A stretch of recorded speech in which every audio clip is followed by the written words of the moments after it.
Hello, my friends. Today I will be talking about a strange subject. However, I think it's an important one when we talk about the purpose. My last video was about flexibility and human adaptation to different kind of challenges, mostly physical challenges and mobility. Related challenges like locomotion, on earth, water, climbing, running, this kind of stuff. And I tried to show you that humans are incredibly flexible and can adapt almost to any kind of activity that is perceived by many as a specific type of activity reserved for either water animals or jungle animals. We can do all those things and sometimes even better than animals that are normally present in those environments. Today I wanted to switch to slightly different level. And the reason is that this topic, namely human adaptation to spaceflight, is a very hot topic among people who discuss the purpose. Somehow, and I don't know why, we are pushed towards this topic. All of us think that there's some meaning in spaceflight, there's something special about this, and our instincts tell us to pay attention to what's going on in this field. Now, again, humans surprisingly are incredibly flexible and can adapt even to space conditions and space flight conditions. And I wanted to cover it a little bit, very shortly. It won't be a long video, but very shortly tell you what happens when we go to space. So how about we start with a short horror movie, namely we take a person like myself or yourself and we just throw us into the space. Well, no spacesuit, no space craft, nothing, just vacuum and us. What would happen? And probably many of you think, because all of us watch sci-fi movies, that we would burst, we would boil, our blood would boil, and we would have a horrible death. But actually, the reality is slightly different. So what happens is, it's not really an environment in which we can survive, and not for long, but we will not die instantly. We will regain, or we will stay conscious rather for around 10 to 15 seconds. Imagine that. You will actually feel what's going on with your body for roughly 15 seconds. After that, it's almost certain that you or I would lose consciousness. So yeah. And then what? Well, a lot of experiments that were performed, animal experiments and some human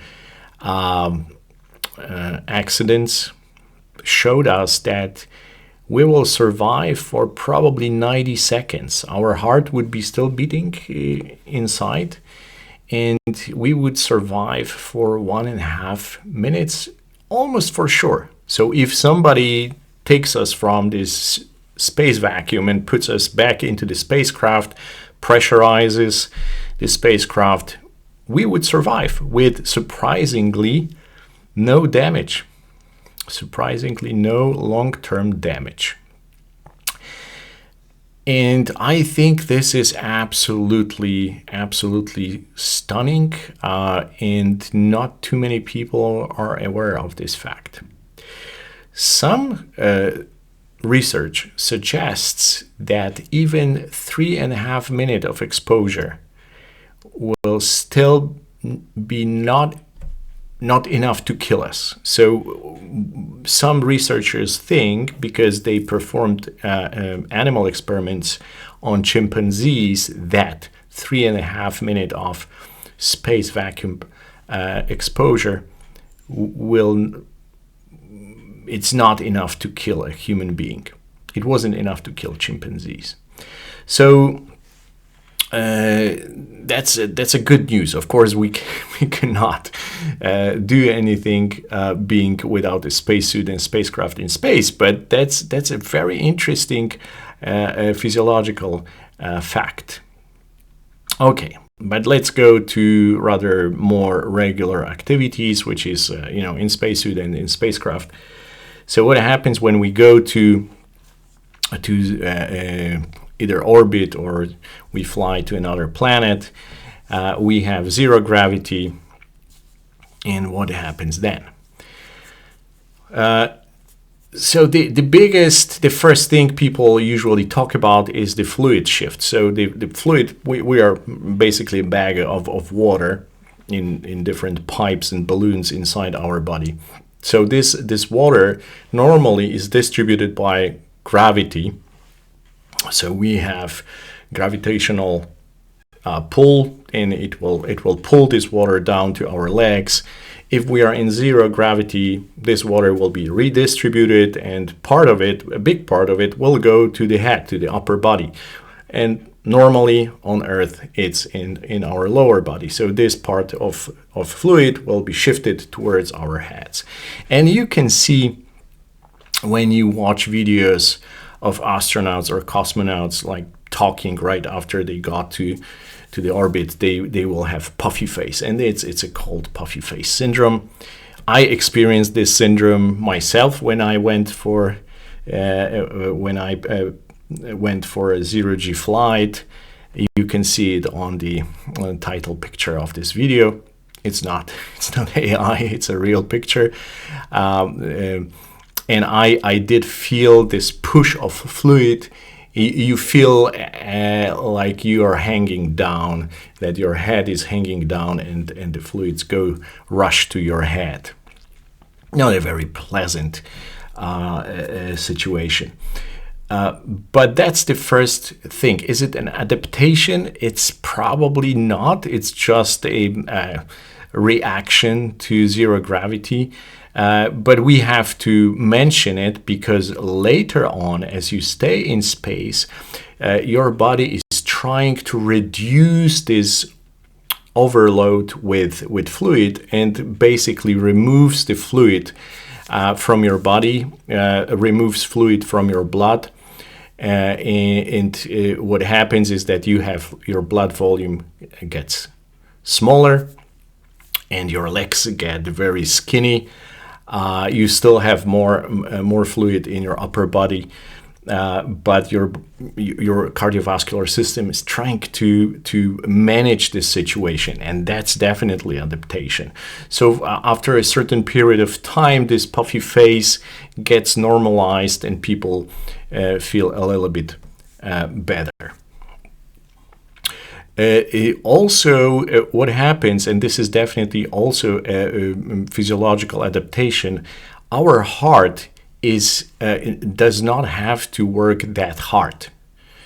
So the load that our heart sees goes down. So the heart muscle does not have to pump that much, and with time it basically gets smaller and weaker. And that's adaptation. Not a very good one if you think that you will be going back to any planet soon, but it's definitely a very interesting adaptation, conserving a lot of energy and tissue and maintenance energy in our body. So we basically lose muscles that are not needed for this particular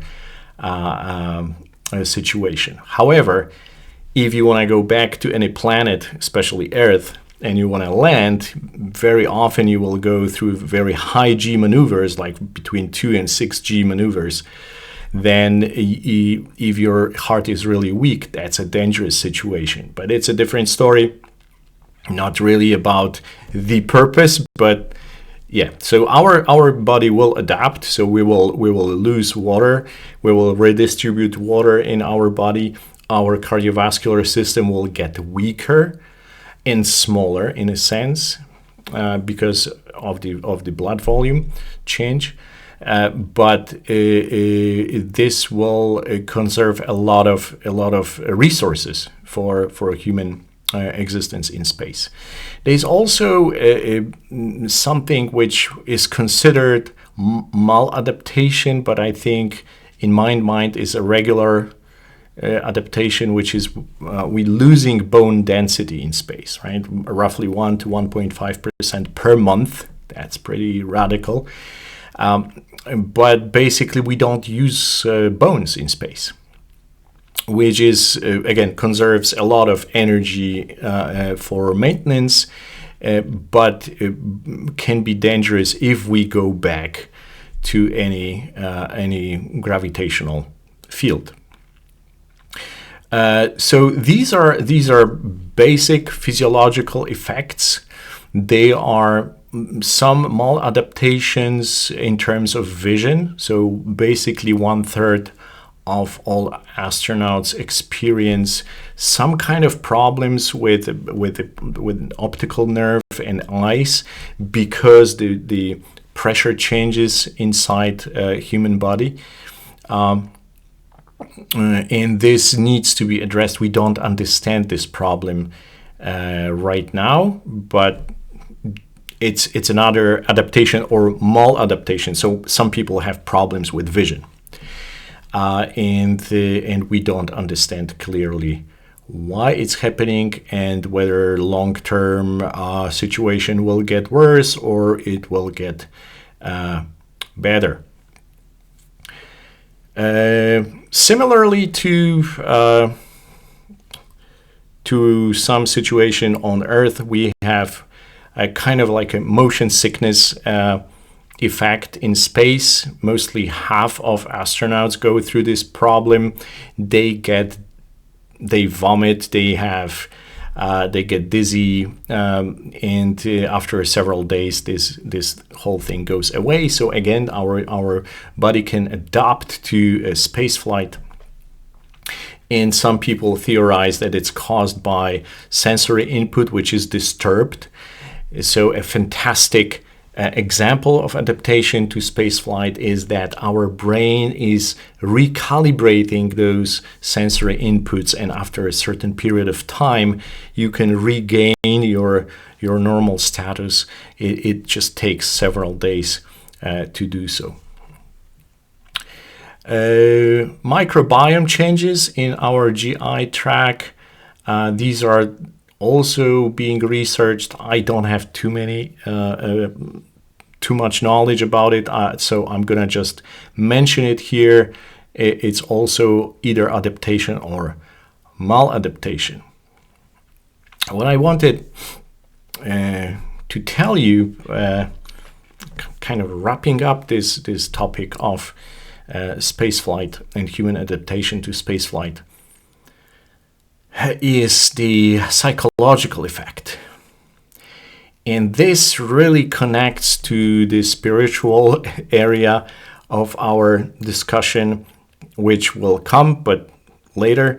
I just wanted to point out that almost all people I heard talking about their experience in space, almost all of them have this experience of awe and unity with the universe and Earth, and all of them have a special connection with Earth, and they want to protect the planet. They feel unified with humanity. This absolutely, and most of those guys are military pilots, or at least they used to be like that. And even those guys, they talk about this kind of experience.